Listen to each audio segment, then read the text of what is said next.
How's everybody doing today? Here I am again. I got my workout shirt on, so if it's not perfect, it's because I don't worry about getting sweat on it. Anyway, I'm sitting here trying to think about what we're going to talk about today, and like I said, my wife told me the other day that I should talk about some of my experiences. You know, I've been around, served in my military, United States Army. So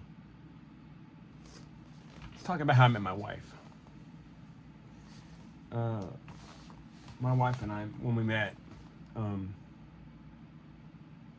we really got to know each other because I was always gone. I had obligations that had kept me busy between the military and other obligations for the next 13 months. And I literally worked 7 days a week. And the little bit of time I had, my wife and I talked, and we texted, and we even emailed. And we really fell in love online. And anyway, let me get comfortable with you guys. How y'all doing? Anyway, long story short, we really got to know each other online. And I finally got 10 days in a row off, and I spent all 10 days with my wife. She was my girlfriend at the time, and this was like January in 2010. And I can honestly say, she tells everyone I had them shipped. It's not really, I guess in a way, you know, because we didn't spend any time together in person. We really just got to know each other via the internet, and on the phone and text messaging, and she's all I thought about. Her as this, and she's just as pretty today, if not prettier. She's like a fine wine. She's aged to perfection. She's gorgeous. And, yeah, I love her very much. I never knew that you could love another person as much as I love my wife. Anyway, long story short, so we did a lot of all my free time. If I had any, with an hour here, 30 minutes here, I was usually returning a text or whatever, and we really just got to know each other. We did a lot of communication, you know. I really believe, at the time I wouldn't have, but now I really believe that you can meet, get to know, and fall with each other. You don't even have to be in front of each other. She tells people I hadn't shipped, but really she did. Because I finally came to Laredo, and talk about love at first sight. I already loved her. I mean, my heart already belonged to her, but it was passionate, and we became a couple, and that was January 2010. And I had military obligations and stuff, but we never lost touch. And I just know that because of our experience, I firmly believe that all we had was communication. We didn't have physical interaction because I was obligated elsewhere. Between the military and other obligations, I really was not available to be with her in person. But we literally got to know each other just by communication, every kind of communication.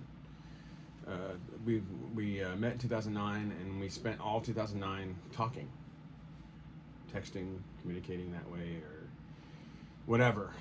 And I met her. We finally got to be together in January 2010, and it was the best and fastest 10 days in a row I've ever had.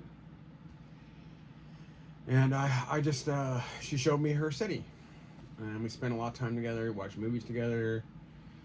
She showed me a kind of the real Mexican food. I'll never forget, like the day before I was about to leave, my family was foodies. I've always been a big boy. I've always had to work out and exercise so I don't gain weight because I love to eat. And all the stuff I did. back I was saying, and my mother had her version of enchiladas, and I thought enchiladas were made in a great big casserole dish. You roll the things up and you put them in the oven and you leave them alone, and then like 30 minutes, an hour later, I don't know, out comes this really delicious casserole enchiladas. I thought that was enchiladas. And my wife's like, I'm gonna make you my family recipe enchiladas before you leave. And sure enough, I sit there and I'm sitting on the couch. We got rid of that suit at some point, but at the time she had this black suit, like masculine dining room, living room suit. And I watched her make enchiladas. And she was making them with, she blended the stuff in a blender, and she had like these chilies and things, and sorry guys, I'm just being fidgety today. I'll get it. She took this, sorry, I'm gonna get better, I promise. She took this, these chilies and put them in a blender, blended them, and they look like chilies. I don't know what they were. Unfortunately, one of my gifts is not cooking. I have a special hamburger I make, and that's it. It involves chicken. It involves onion soup mix, cream cheese, and hamburger meat. And that's the only thing I've ever been able to make. Oh yeah, my dad's white sauce. Linguine fettuccine white sauce. Anyway, so then watched her blend this, and she put it. And then she didn't even use a casserole dish. She had this iron skillet, and she rolled them up, and she would put the red stuff in there, and then roll it up, and then stick it in the thing for a minute, and then turn it around, and then put it on a plate. And if everyone thinks that the only kind of food Mexican people make is spicy and hot, it has some spice to it, but there was so much flavor. And this whole time I thought enchiladas were made in a casserole dish, but what do I know? Like I said, I'm not a cook. It's amazing. After that 10 days, every free chance I got, I had a group of guys, and I used to come just to go hang out. And I will say this much: as a veteran, as a soldier, the finest. I'm sorry if that's an odd picture of me, guys. The finest soldiers I've ever served with were not Anglo. They were either African American or another race. I'm darn proud to be a gringo, and I can honestly, I feel confident that I served my country in distinguishment. Is that a word? And I'm proud to be a veteran. But Petey Villalobos, who is Puerto Rican, and Cedric Harper are the two finest soldiers I ever served with, and neither one of them were Anglo. It takes more to be a soldier than white skin. This country was not founded by the white man. We stole it, and I tell my wife all the time, I'm embarrassed by the actions of my forefathers. You know, I'm glad that I'm an American, but Americans are more than just white. When I was a little kid in the 70s, do you guys remember Schoolhouse Rock? That was a big thing when I was a kid. Sorry for that awkward angle. I'm just trying to figure this out. Sorry. Just taking some practice here. I'll get it. Anyway, they refer to the United States as the Great American Melting Pot, and a melting pot, you put all kinds of different colors. You know, whether it be all kinds of wax or whatever kind of vegetables, the Great American Melting Pot. Because America is not white. America is all colors combined. But I'm proud to be an American. Despite the actions of my forefathers, my people, for the most part, have done a lot of good for other peoples. So, but I'm very proud. I don't know what it is. I have a Mexican uncle that has been in my family longer than I have. I'm 55. He's in his 80s, and he still teaches at Massachusetts Institute of Technology. I know that one of the things he teaches, if not the only thing he teaches, but I know he's now a dean. But his name is Fernando Quesada, and he teaches English as a second language. So I've always always respected the Mexican peoples, and I fell in love with one. I've always had an attraction to Latinas. I like their personality. I like their look, the dark brown and black hair, and the cheeks and the curves, just stunning. And my wife is no different. She's a beautiful woman. And they say that relationships and marriages gets. I love my wife more every day.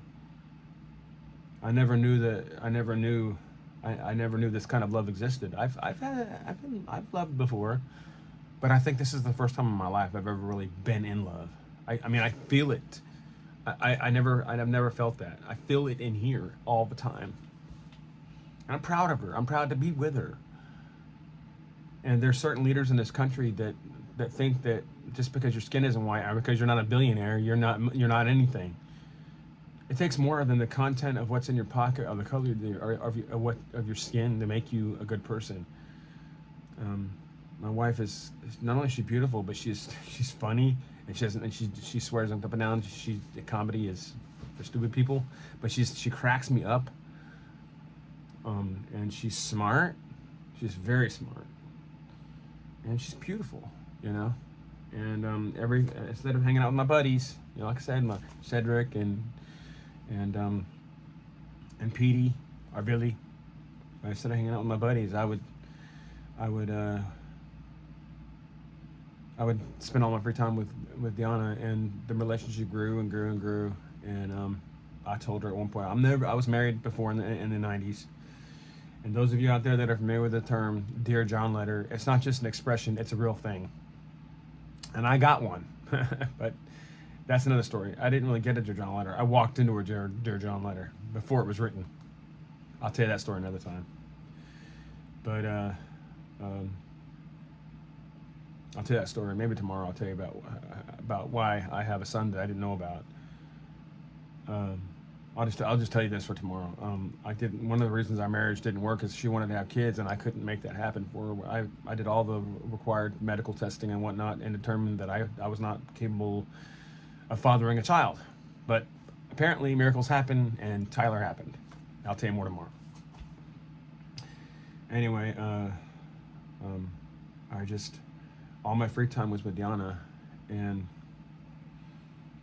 I told her I was never going to get married again because I didn't want to do that again. But I didn't. I said that when I didn't realize I was going to meet Diana, and I didn't even think about marriage. I don't even know how it came up. All I know is that years later we were at the beach, and I don't know. I did it. I was not provoked. I did it on my own. I wrote in the sand with a stick, will you marry me? Yes, no, maybe. And she said yes.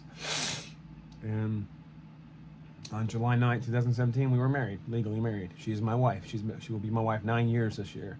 And it has not been easy. We've been through a lot together, but despite everything else, we've been through a lot together. Despite everything else, we're strong, and we love each other very much. I drive her nuts. I'm not an easy person to get along with. I'm a pain in the butt. I have some weird bad habits. But here we are today. We're still together. Marriage is going strong.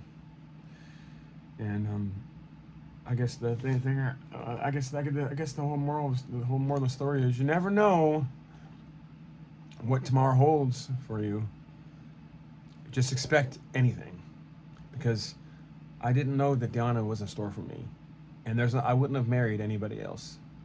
I wasn't even going to marry Diana, but it became inevitable. It was just something that happened, and it needed to happen, and I'm glad it happened, and I'm devoted to her, and I'll love her for the rest of my life. I know it sounds happy and corny and everything else, and you want to hear more than just love stories, and I got more stories to tell. But like I said, the moral of the story is that you never know what's around the corner, and that enchiladas are made in a cast iron skillet, not in the oven. I love you, Mom, up there. My wife's enchiladas are better. Bye, guys.